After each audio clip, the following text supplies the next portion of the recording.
So are we making a choice that we have to go with this topic? Yes. Just because it was generated? That's right. Oh, wow. What if I know nothing about this topic? Then you're going to carry it since it's your idea. You want to tell them what we're going to do? Sure. So here's the deal. We have, in this chat ATP world, Justin has found a AI opportunity to be able to randomly choose topics. And so he is busily clicking away, trying to get it to work. And whatever the topic is, that's what we're going to go with. But he's just like a gopher. He's just got his eyes right there, and he is focused. There we go. Okay, right. Now he's back. So the nice. The intensity has gone out of his vision. You didn't tell him I was sitting here programming. Well, I didn't know that's what you. Yeah. That's the clicking part. I said you were busily clicking away. So I can't even see the font on your screen. I'm going to be honest with you. Well, we can zoom in here. No, it's all good. Can you read that? I can. Get a topic. Exclamation point. Exclamation point. point. All right. So just to clarify his APT point, I took all of our episode titles that we've done so far. Okay. And I put them in ChatGPT, and I said, generate more topics for a podcast episode that has episodes titled, and then I put a list of all of our titles. Okay. And then it generated. Did you put anything in there about polarizing? I might have. I can't remember the exact prompt, but the key part for me was that I gave it all the episode titles we've done so far. Okay. And so then it spit out some topics. I bet.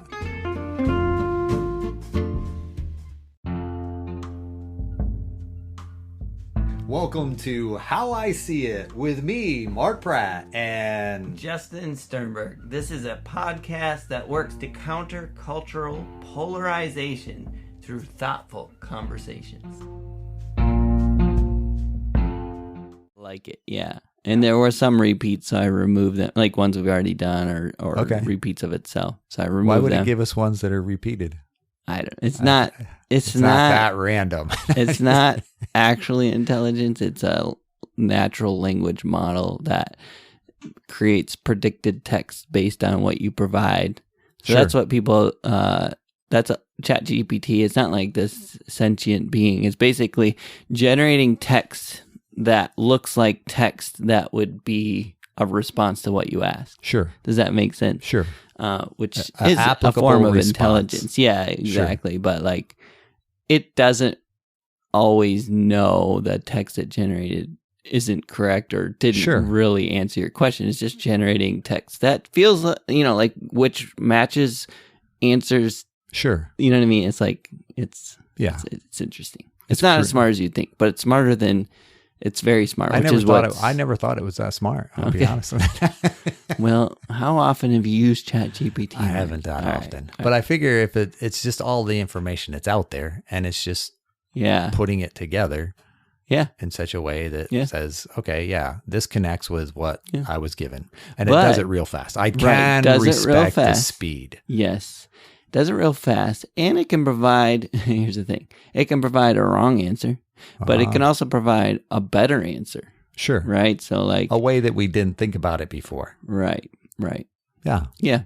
Or like a response that's generated from inputs that are more accurate than like one of the example is you can like people have done this and kind of shown an example of like asking it counselor type questions, psychiatrist type questions, like what do you do when you want to hurt yourself, for example. Sure. And like the answer it returns is really good and actually almost has a kindness to it. Oh wow. And it's because it's generated from all the answers to that across the internet. Sure. I don't know. It's just kind of interesting. Like I think you would find it interesting if you used it. What you just shared with me was interesting. So yeah. So here's what we're gonna do. That being said, though, I still So what it's taken from is all across, because I know we've talked about, technology before, and everybody has their silo. Yeah. So but it goes outside of my silo. Yeah. For that information in many cases. So that would be, I could see that being a good thing. Yeah, absolutely. Because it gets other input, other thoughts Yep. that I might not necessarily have in my own individual social media silo type thing, where I'm only getting certain input. Yeah. Yeah, I could see that being a positive thing. Yep. And yeah, absolutely. And resources that maybe you've never had, right? So Sure. it's like the cool thing, there's one called Google Bard, which is like Lawyers? ChatGPT, but it's Google's. Oh, No, lawyers. yeah, the bar exam. Bar. Yeah. No, Bard. Yeah. As in BARD. smart guy, I think, right? Oh, Bard. see. Bard is like Yeah. a wise person. I Yep, think. I give you that. Define Bard. A professional poet and singer. Oh yeah, as among the ancient Celts whose occupation was to Oh, nice job. Yeah. So a bard is a poet or wide singer. person Yeah. who typically writes music. Artistic person, I guess. More. I thought it was more of a wise, but yeah, I was wrong. It's like a performer type thing. So yes, Google Bard. Google Bard. It has nothing to do with law. That's right. Okay. Yeah. Well, maybe it does, but Could be. it will typically spit out some links to resources where it generated content from. So that's one of the benefits of Google Bard over something like ChatGPT. It's like ChatGPT will give you an answer. You have no idea if it's right, and you don't know what sources are. Where Google Bard will often include some sources that kind of where it referenced it, so you can at least check if it's right based on that source. If it's applicable. Yeah. So that's kind of cool. Just like we had a misunderstanding about Bard. That's right. It depends on your definition. Right. That's right. It does. The definition of something can change everything. The spelling probably makes a big difference there. But either way. So the idea is that we are going to pick a random topic. We don't know what it is. It's ChatGPT generated. So we've already read and seen the list. I'm sitting up in my chair. I think Mark forgot that, but we have reviewed all of these topics at one point. We have? Yeah. Even the one we're going to get right now? Yeah, I showed you the list of all the ones it generated. And yeah. Oh, was that what we saw earlier? I thought you were Today, no, it was a different day. Oh, well, then see, I'm not responsible for anything that happened today, a different day. So anyway, the point is they're pre-reviewed topics. I don't know that we were necessarily excited about all of them. Do we need a drum roll for this morning? Yeah, do I have a drum? I think yeah, I have you a do drum have roll. a drum roll, but we don't need one. So I have to remember which button it is. It's all and good. We know what happens when I push the wrong button. So that being said, do you have a topic ready at this moment? I have to click get a topic. Oh, so that's all you have to do. That's all I have to do. You're going to click that. I'm going to click the magic button. And so here's a drum roll. Ding. Oh, he had to click twice. It didn't work. Nothing has happened so far. So yes, this is what happens in real-time podcasting. This is what happens in real-time programming. Oh, programming. All Sorry. Right, let's try this again. Okay, so I need another drum roll. Well, he went back to another page, did another click, and now he's back at get a topic. All right. Ding. Nice. Ooh, and the screen reads. Ooh. Should, I think you're gonna like this one more. Well, this is better than I thought it would be. Should athletes be allowed to kneel during the national anthem? So that's indeed. When I read that, what word came to your mind? Should athletes be allowed to kneel during the national anthem? As in yes or no? Or no, what came to your mind? Oh, racism. Really? Yeah. Okay. Yeah. Because freedom came to my mind. Okay. So there is your two polarizing concepts, right? Oh. I would argue. Oh, Justin's already starting to argue. I like it. No, I'm saying I think that's what makes it polarizing. Those two words we just managed to magically Sure. pull them out of No, why I hear you. it's so polarizing. What do you Because think? Yeah. freedom was one of, now that you Mhm. mention it, freedom was on our list of topics. Mhm. And so, yeah, And so is racism. but we chose not to do that one until we can have a voice, kind of like To with speak to it. Yeah. Yep. Which I'm excited about doing that at some point. But two white dudes, there's Yeah. only one race represented here, so Yep. but interestingly enough, I'd say this topic ties into both of those things. Sure. And I would say is kind of the polarizing war cry on maybe both sides, Sure. right? What do you think? So, yeah, I agree with you. So in that question, would you have a yes or no answer? Should athletes be allowed to kneel during the national anthem? I believe they should be allowed. I hear you. Yeah. Yeah. Whether I agree that they should do it, like it's a good thing or not, or whatever. Whether you agree with it or not. Whether I agree with it or not, yes. Sure. Because of freedom. Yeah. Yeah. And I'm with you there. Okay. It's not something that I'm going to condone Right. or I'm going to necessarily. And Let's get real serious with it. Okay. Not real serious. Real practical. If you coached a local team, soccer, for instance, I think Sure. you coached John a little bit. Yep. High school team, whatever. Yep. Would you allow that for your athletes? And I think for me, Yeah. I would have to allow that Okay. in that sense, because and here again, Because we can say one thing, but if you put it No. it in a real world situation. yeah, and I like the real world situation, and I think a conversation has to occur, and in that analogy you gave, or my history, I'm thinking of a young teen, and I think there's an aspect where that young teen still needs to be able to have that right. And, there would definitely be a discussion that went along with it, because I think there is the dynamic of team and Yeah. being a unified. Yeah. And is that something that we understand, and it adds to our ability to accept one another and still work together as a team? Or is it something that tends to just create isolation? And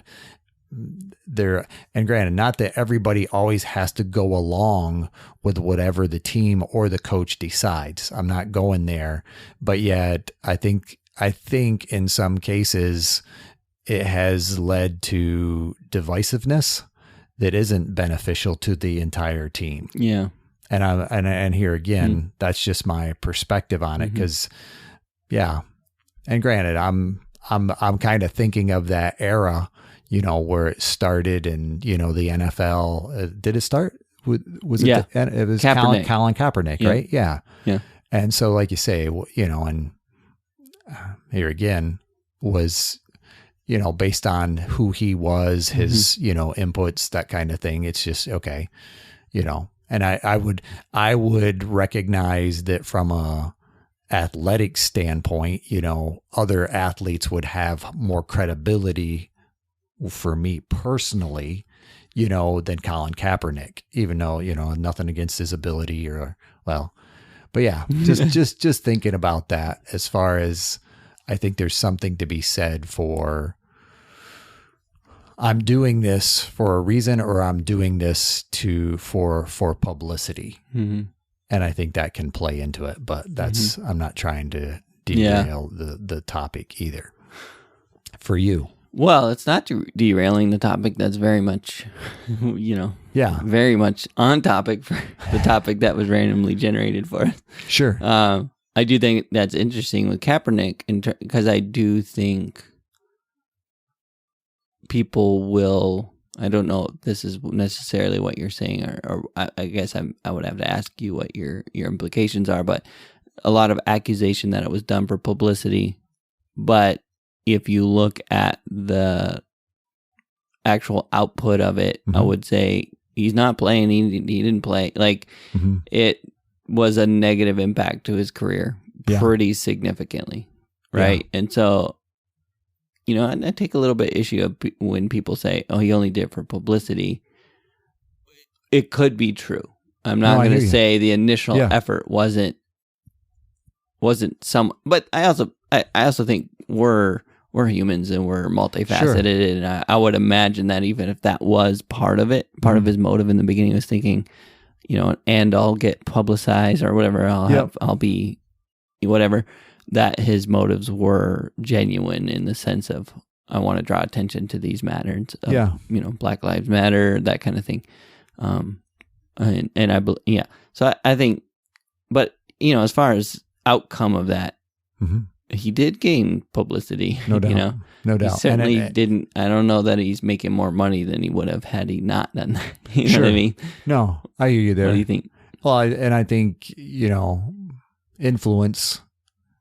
Yeah, is a currency. Is a currency, and and I guess I'm just thinking about it in that context of people that I I'm not a big fan of Drew Brees. Not Drew Brees. Who's the guy that just retired? Him.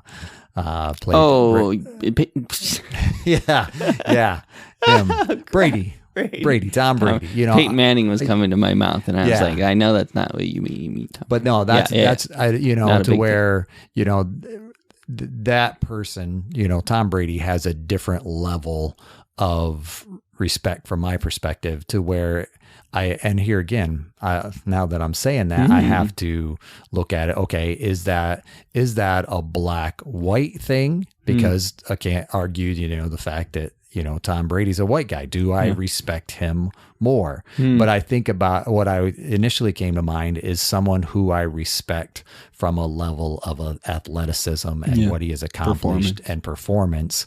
And it's like, okay, so and I would have to admit that if someone like him, were to kneel, I would tend to say, okay, that's somebody that feels very strongly about what they're doing, and I can respect that more so than if it's somebody that I see, is typically on the edge of that publicity, athleticism type dynamic. Even Cam Newton, it seemed almost like you could predict his demise to a certain degree, and granted, I'm not saying he might have had some mental health issues going on, but it almost seemed like you could see who he was changing, just on who he was and the stances he took. And it's like, it seemed as if his athletic career kind of went downhill from there. Yeah. So, and I guess the question is chicken or egg, right? Like, did the athletic career dip because of the focus shift? Or did the focus shift because the athletic career was dipping and it was a way to become relevant? Or did my athletic career give me more influence? Yeah. And then that influence tended to create, shift my views, and I might have went too far down that rabbit trail. And go ahead. Yeah. Yeah. Or any other variations. I mean, because I think there's, I also think, as I said, humans are multifaceted, but we like our heroes to be one facet that we can understand and wrap ourselves around. Or if they're going to be multifaceted, at least make sure all the other facets align with the things I care about. You know what I mean? It's like, I think you mean like our heroes. We like superheroes, right? Like Superman, he's who he is, and Flash runs fast, and but like, we don't want to know about their political opinions or whatever. It's like, you know what I'm saying? We like to know them for the one thing we know them for. And I think when you don't want to know their political opinions, or you want their political opinions to align with yours? I think either one. Right. I guess that's kind of my point. It's like, let the main thing be the main thing, because that's what I care about with you. Right. Sure. I'm not saying this is good. I just feel like that's kind of a tendency for humanity, is like, I want my heroes to be simple. Yeah. Does that make sense? Yeah. They're the one thing I know them for is that that's what they're about, and that's what I can get behind or not get behind. If you hate Tom Brady or you like him, it's like, well, he's someone who wins no matter what, right? Sure. So that's his thing. We all know. Like him or not. Yeah, it's either he's a villain to you or he's a hero, but either way, it's like, that's the thing. That's what we get out of Tom. there's nothing more. Yeah. You know? And Yeah. and I feel like we tend to want to do that with all of our heroes, and most of our heroes make it easy because that's where the money is, right? It's capitalizing on the thing. Sure. That's the money maker, right? Yeah. Whatever that thing is, and don't distract from that, because it will distract from, the outcome, the income, I should say, the money, right? So I don't know. Maybe that's a simplistic idea, but I do feel like that's seems to be true, where we like our heroes to be simple and no. I hear where you're coming package, from that. And so when they shift from that, it gets confusing for us. When they become complex. Yeah. It's like, well, do I want him to be my hero? Is that person still my hero? Yeah. Sure. And it's like, well, now I have to villainize him because he has an opinion I don't like, even though I loved the thing I loved about him. Yeah. Now I can't love that either.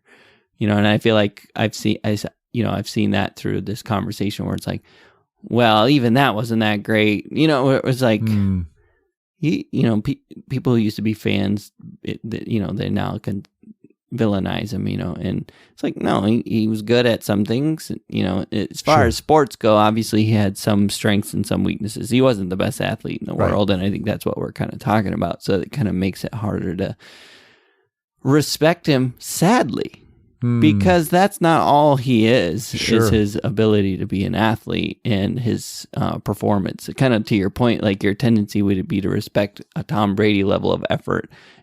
For them to switch into this political stance, you'd hear it a little bit better. And it makes perfect sense why that's true. You're basically capitalizing on the social capital you've built up, right? Like you're cashing in on that, and we're saying you're borrowing too much. For a lot of people, for Colin Kaepernick, it's like you're borrowing against, credit you don't have. Yeah. Does that make sense? Yeah. It does. That's a lot of stuff. But I still want to come back to, when I think about it in that context of kneeling for the national anthem. Okay, our tendency, or the team dynamic, if you would be to tend to, stand for the national anthem. Mm-hmm. When you think about standing, kneeling, but when you think about the national anthem, what is that to you? Well, that's a good question, and it really comes to the heart of the matter. But for me, it's a very patriotic and appreciative vibe for me, and kind of pride. Go back to our conversation about pride, national pride, and I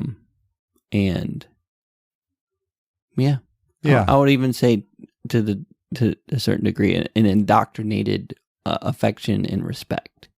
Oh, does that make sense? Yeah, I was thinking. I was processing indoctrinated. Yeah, like no, from the time you were young. Yeah, this is what you do. Yeah, exactly. Yeah. And you're not saying indoctrination is necessarily a bad thing at that point, because you're taught a level of patriotism, if you would. Correct. And that doesn't have to be, that's not necessarily a bad thing, even though in our culture at times that aspect, or, patriotism may not necessarily be valued, because it has a tendency to, take indoctrination from a negative standpoint. The level of patriotism can be problematic. Like the degree to which you are patriotic can become problematic, but also one would argue that this is based on the word patriot, which is based on the idea of the original patriots who went to the nth degree to make this country happen, right? So it's like the level of their patriotism was death, right? Like we'll do, Yeah. So it's like, it can be a hard thing to kind of wrestle with in my brain, of like how much patriotism is too much, in the sense of, alienating others, or, us versus them kind of idea, or the ability to fight for an idea that matters to the degree that I'd be willing to die, and it's like, I respect the fact that our forefathers, the original patriots, did that. Yeah. And I wouldn't take that away from them. But at the same time, if someone was that extreme today, would I appreciate that? I don't know. I don't. Exactly. I feel like that would be very uncomfortable Sure. for me. A patriot today would be unsavory to a certain degree. Although if we were being oppressed, I think that's part of it, right? Like the environment that they were in was like very clear oppression and to a degree, right? And sure. kind of there was a very clear evil that to point to say we have to fight that evil. And I think if that's the case today, still it would be much easier. I don't know, Mark. I don't know. I feel like it's complicated. Yeah, it is. It is complicated. And I give that, and yeah, I mean, yeah, because we can have all of our conspiracy theory type ends out there that, rail against, Big Brother and other things like that. And yet there is a part of me that would say, would we? I mean, I think about it even at times, granted, we're paying our own government taxes. But, I routinely hear, the patriots, or our forefathers would be rolling over in their graves based on the amount of tax that we pay, And granted, we're not paying it to a foreign dictator, so that becomes a difference. Yeah, and their rallying cry was taxation without representation. Exactly. And so that's what's... One could certainly argue that that's similar to what are we represented? I don't know. Yeah.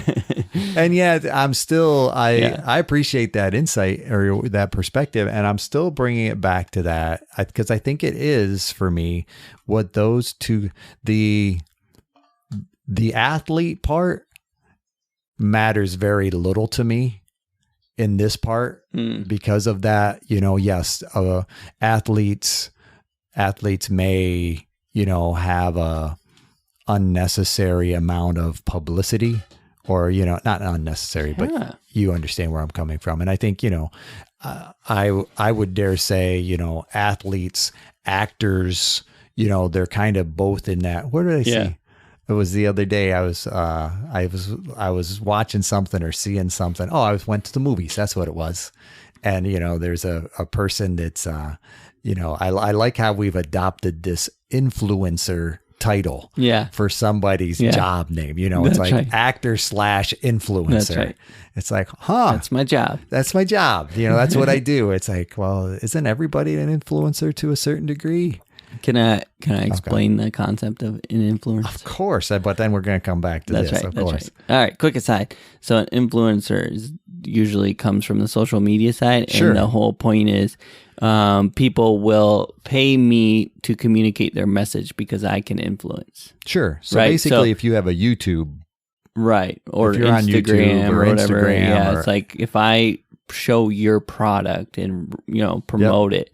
I am an influencer and therefore you should pay me lots of money. So it literally is like they've turned it into a career. My number of Instagram followers makes me an influencer, which means you should pay me to show your product. Sure. You know what I mean? So that's kind of the genesis. It's a combination of a marketing type perspective. Yeah. But it is very funny and I agree with you. No, it's like, huh.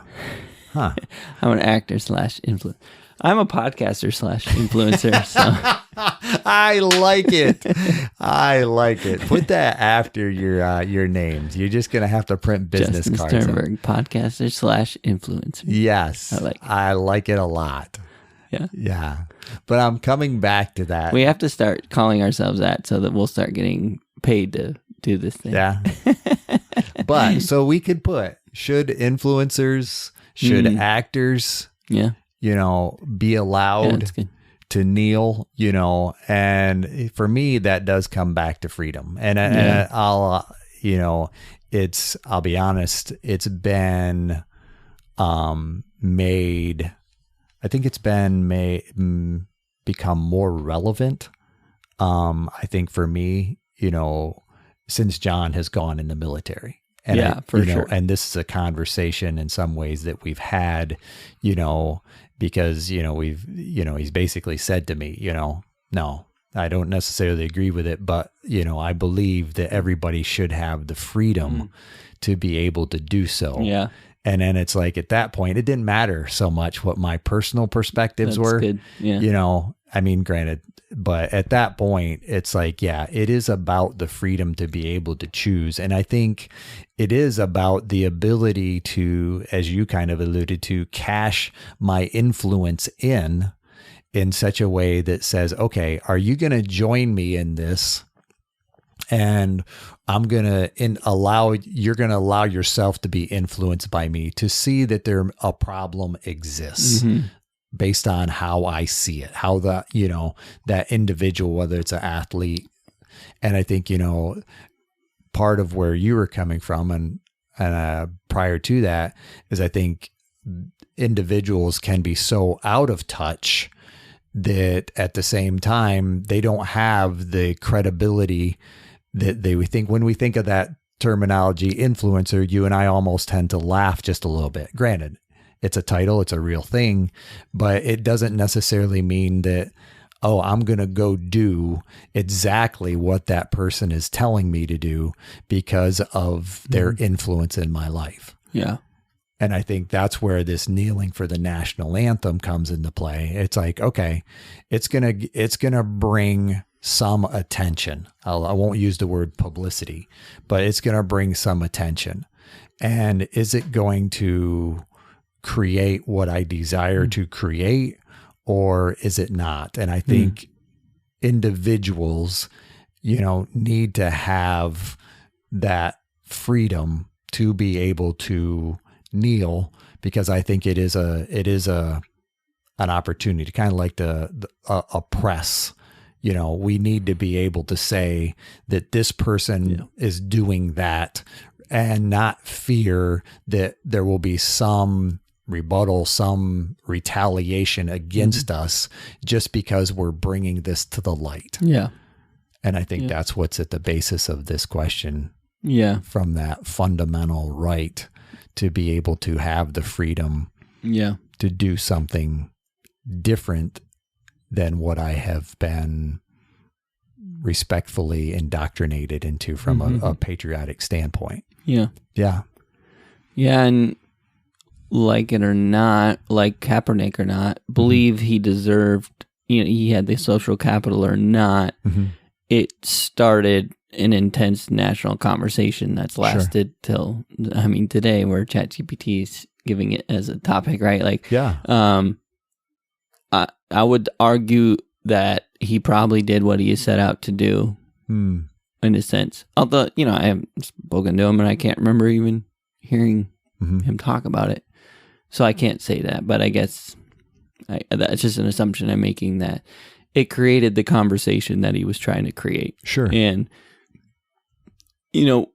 again, we're multifaceted. So I'm sure to some degree he wants the credit for that conversation, but I also think to some degree he probably is happy that it's gone on past him. Does that make sense? Sure.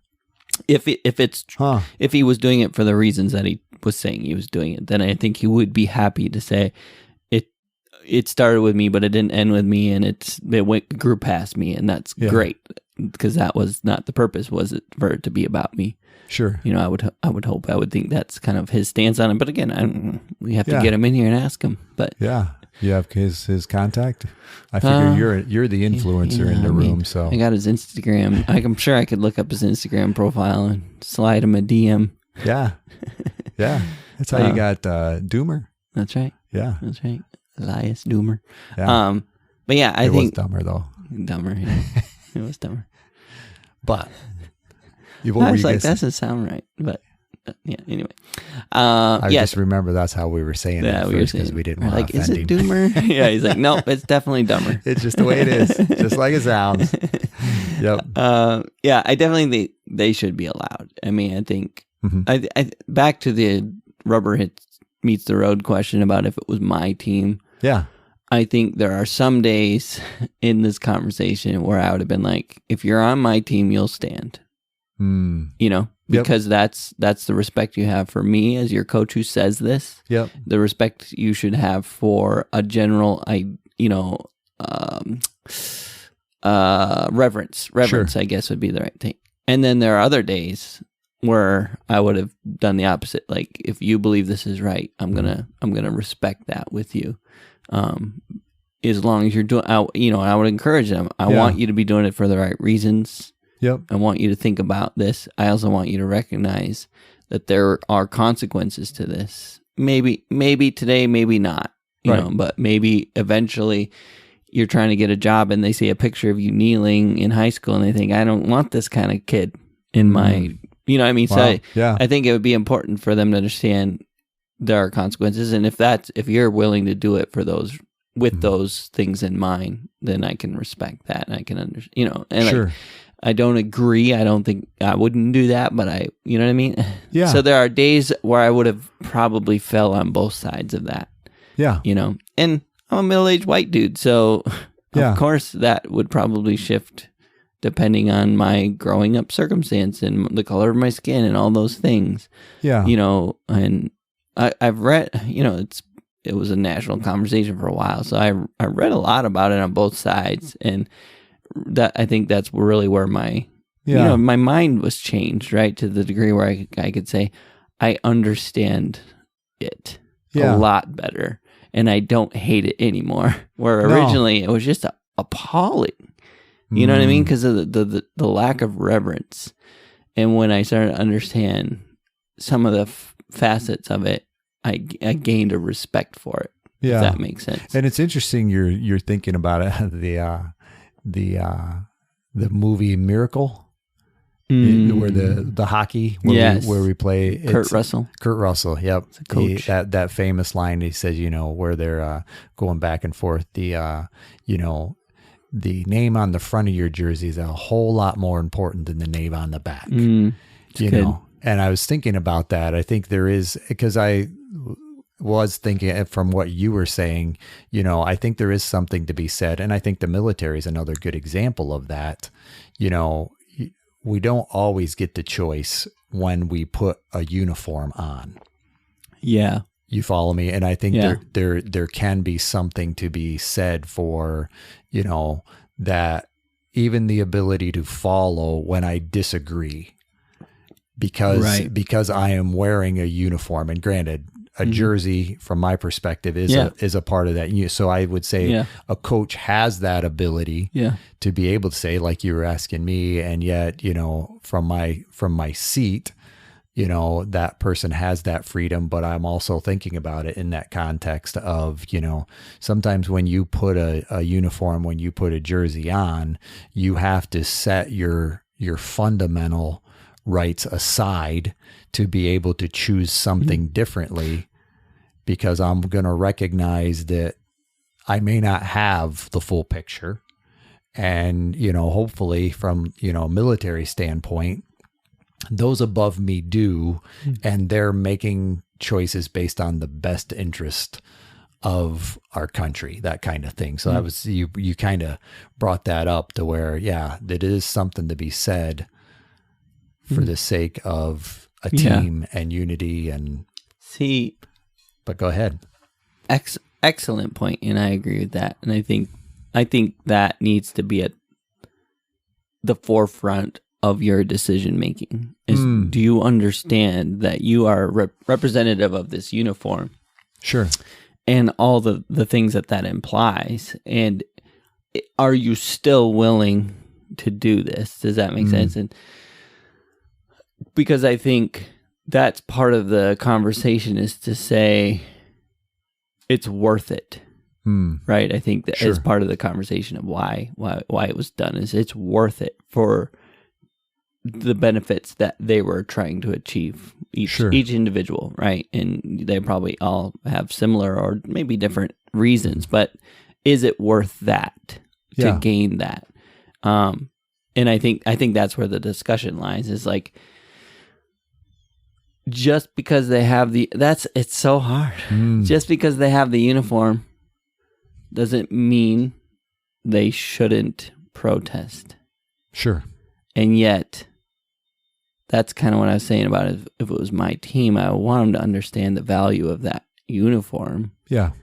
And what this unity can do for that uniform, you know, what that uniform represents. I don't know. It's like, it's such a hard thing for me, because again, I've just moved from the polarized ends of it, you know, to where it's just like, it's a tough one for me. So I'm going to bring this back to you personally, of course. When you're at that point of almost saying, I'm not sure whether my team, is that more about the fact of you being the coach of that team, and it seems as if your authority is being called into question as the ability to lead that team in a unified manner? Yes. Okay. That would be a big part of it for sure. Yeah. Yeah, I wouldn't be able to remove that from my decision. Like, I would want to say Sure. that does, but to be honest, I'm sure that would be a factor in deciding. And if I allowed them to, it would be to fight. It would be fighting that concept because the approval thing. I would want everyone to think I'm a good coach who has it under control. Okay. I think I would also go, some people are going to approve of me more because I allowed this. So, yeah. But I think that would definitely be part of it. Is like, yeah. And I think that's so. it is interesting when we think about it from a personal or personality standpoint. Yeah. What does it mean to be a team? Yeah. And I think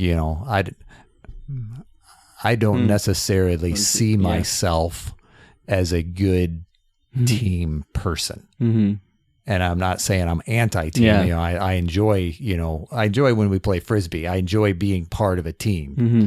But yet at the same time, I'd be the first to it. Well, yeah. There's times when I'll break away because I may not necessarily, be feeling unified in that. And it's like, I'm still going to do my own thing. Yeah. So I think, I think that plays into this question. It does, yeah. Yeah. Yeah. And, every person has a different value on the concept of team. Your value of is less, maybe a little bit less than other teammates, right? Sure. Based on what you're saying. Like, maybe your respect for the concept of team is like, it matters, but not it definitely that matters. Much. Right. It like, definitely matters, but on a continuum, it's like maybe you don't care about the concept as much as some other team members who think you should only care about the team, that way. Because that's certainly been part of this conversation too. It's only about the team, and you're letting your team down. Sure.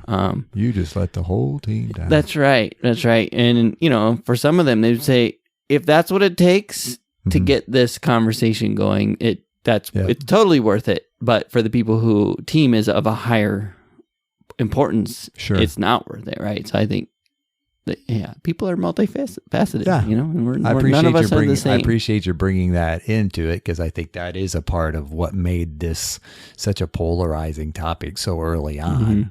And it is interesting to, when we unpack it and its different components, of that one sentence, it does make a difference. And I think about it even, when you think about national anthem, our country song, if you will, our country rallying cry, that is a. And one thing I found out through this conversation is that one of the verses we don't sing is very racist. It has a part of it that talks about slaves, I think, or something. Gotcha. And so I was like, oh, that's kind of gross. Do with that? Yeah.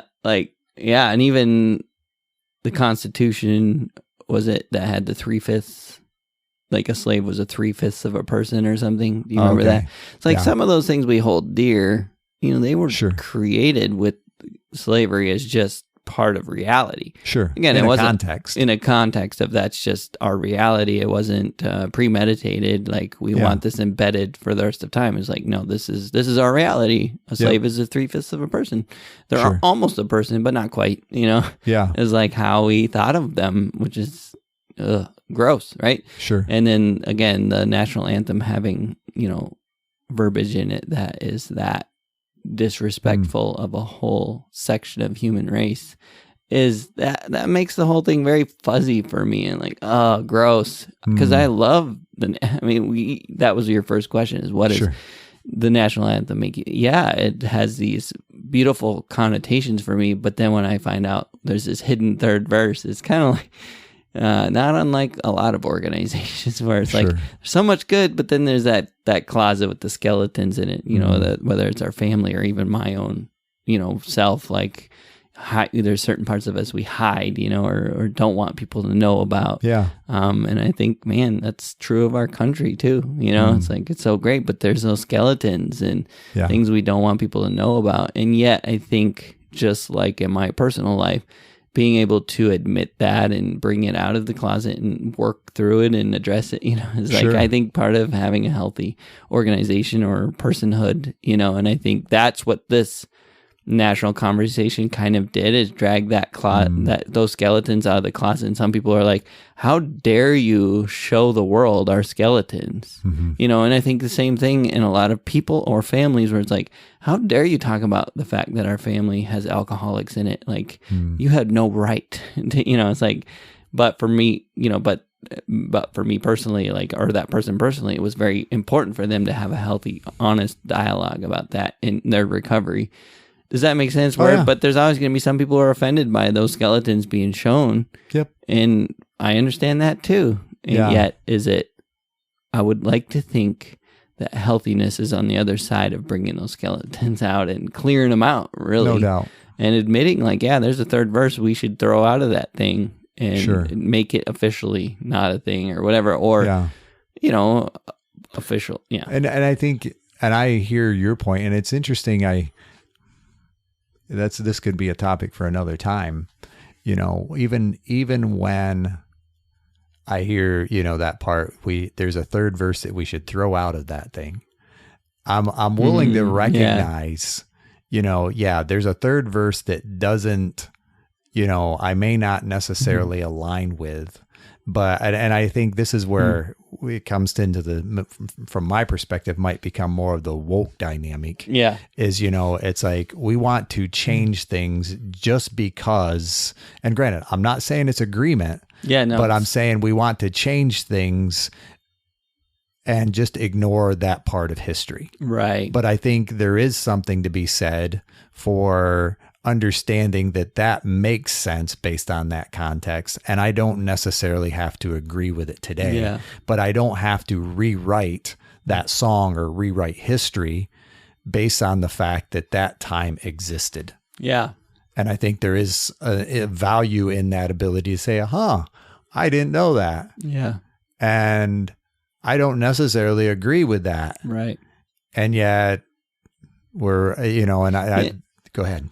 Or we're just, again, such a polarizing, you know, humanity is just, we desire those polar opposites. So we want to say, well, if you sing the national anthem, you do agree with that third verse. No, I hear you. You can't help but condone it if you sing it. It's like, well, that's not true at all, because those first two verses I really agree with. And it means the first 20 years of your life, you had no idea they even existed. Yeah. So it's, but we, you know, there's that tendency to kind of make that a polarizing thing. And I like what you're saying about the woke thing and kind of revising history or, you know, erasing, you know, bad parts of history. I think that's unwise. I definitely don't think we should. There's something to be learned from. Yeah. And I think, not in a rationalizing, justifying standpoint, but in the ability admission, to say, yes. Like, if you erase it from history, you don't get to learn from it. And I think, if anything, we should bring it to the surface in a way to learn from it. You know what I mean? I do. So, and I think, let's just, you know, using this example, I can't remember actually ever hearing that should be removed from the song. I made that up. I understand that. I could see value in that, saying, as a country, we decided that this song we're going to remove that from the official version that we call our national anthem. And here's the reasons why. Sure. We don't believe in 3/5 of a person anymore. That's bunk. Like, we remove that. So we're also removing this concept. And that song still exists in its previous form. And that's an understanding of, like, that's the history we come from, and we're working to move away from that. It also, you know, this kind of ties into the statues being knocked down, Confederate soldiers and stuff. And, and yeah, that's we probably that's probably a side different conversation. Yeah, but it's very interesting. Yeah, no doubt. Well, Justin, I appreciate the topic this morning. That was a good one. Yeah. Good job, ChatGPT. There you go. Yeah. Yeah. Good job, Justin. We might have to start a series called the ChatGPT series. Ooh, that'd be a separate. I kind of like the random, because we've done that before where we brought a topic the other one didn't know about. Yeah, the surprise. I like the surprise topics. Surprise aspect is kind of fun. And this has some surprise to That's it. Right. That's right. And I appreciate the and here again, I'm working on my levity. I'm working on having to be the ability to have some fun. Yeah, pull it out there. Yeah. Yeah. Thank you, Justin. This is how we see it. Hey, thank you for listening to our podcast. If you like How I See It, please do all the things that podcasts tell you to do. Subscribe, rate, review, follow us, and or talk nicely about us on social media. If you want to reach out, the email is us@howiseeit.click. Yep, I said .click, as in .click. Please tell your friends about this show, and we'll see you on the next one.